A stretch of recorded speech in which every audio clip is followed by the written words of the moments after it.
بالله من شرور أنفسنا ومن سيئات أعمالنا من يهده الله فلا مضل له ومن يضلل فلا هادي له وأشهد أن لا إله إلا الله وحده لا شريك له ونشهد أن سيدنا وسندنا ونبينا وحبيبنا وإمامنا ومرشدنا ومولانا محمدا عبده ورسوله أرسله بالحق بشيرا ونذيرا وداعيا إلى الله بإذنه وسراجا منيرا وصلى الله تعالى عليه وعلى آله وصحبه وأزواجه وذرياته وأهل بيته وبارك وسلم تسليما كثيرا كثيرا. أما بعد فأعوذ بالله من الشيطان الرجيم. بسم الله الرحمن الرحيم.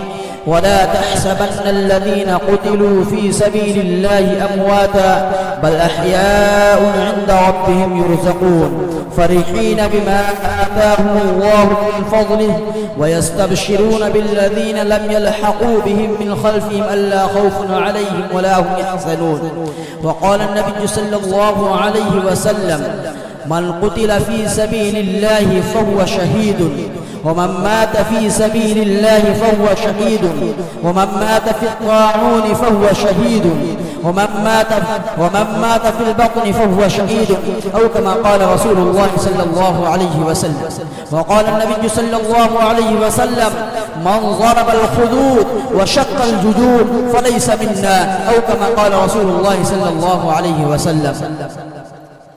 ہے مجھے نسبت حبیب کبریا کے نام سے، ہے مجھے نسبت حبیب کبریا کے نام سے، مجھ کو پہچانو غلام مصطفیٰ کے نام سے.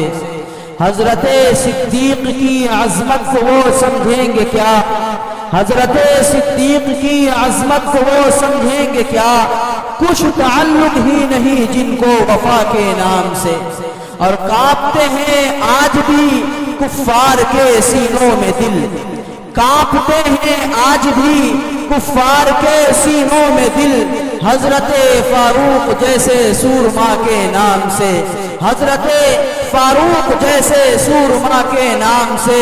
اور دیکھ کر سرکار نے، اور دیکھ کر عثمان کو ڈھک لی پنڈلیاں سرکار نے، دیکھ کر عثمان کو ڈھک لی پنڈلیاں سرکار نے. تھی حیا کو بھی حیا اس با حیا کے نام سے. مرحبا عنقر کا وہ انجام نحوت دیکھ کر آج تک باطل ہے لرزا مرتضیٰ کے نام سے.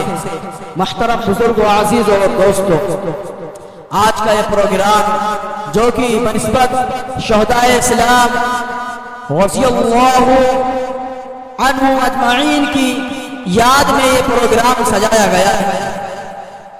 اس پروگرام کے آخری رواں خطیب العصر حضرت اقدس حضرت مولانا عطا اللہ صاحب کی دامت برکاتہ العالیہ ہیں.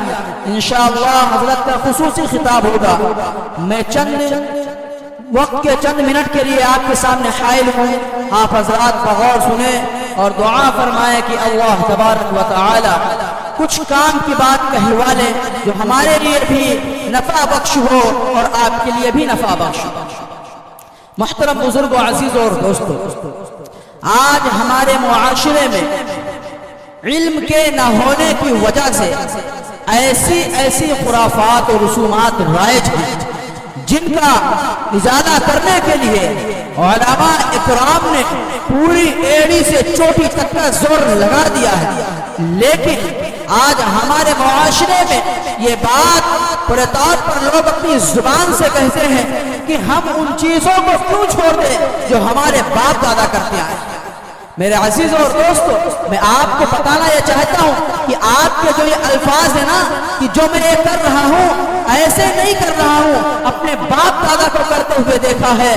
میں اپنے باپ دادا کی چیزوں کو کیوں چھوڑ دوں؟ تو میں بتانا آپ کو یہ چاہتا ہوں عزیزوں اور دوستوں کہ یہی الفاظ کفاران مکہ کے بھی تھے.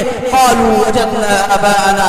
یہ جو میں کر رہا ہوں، یہ جو 360 بتوں کی پوجا میں کر رہا ہوں، یہ جو حبل اور لات و منات و عزا کے سامنے سجدہ ریز ہو رہا ہوں، یہ یوں ہی نہیں ہو رہا ہوں بلکہ اپنے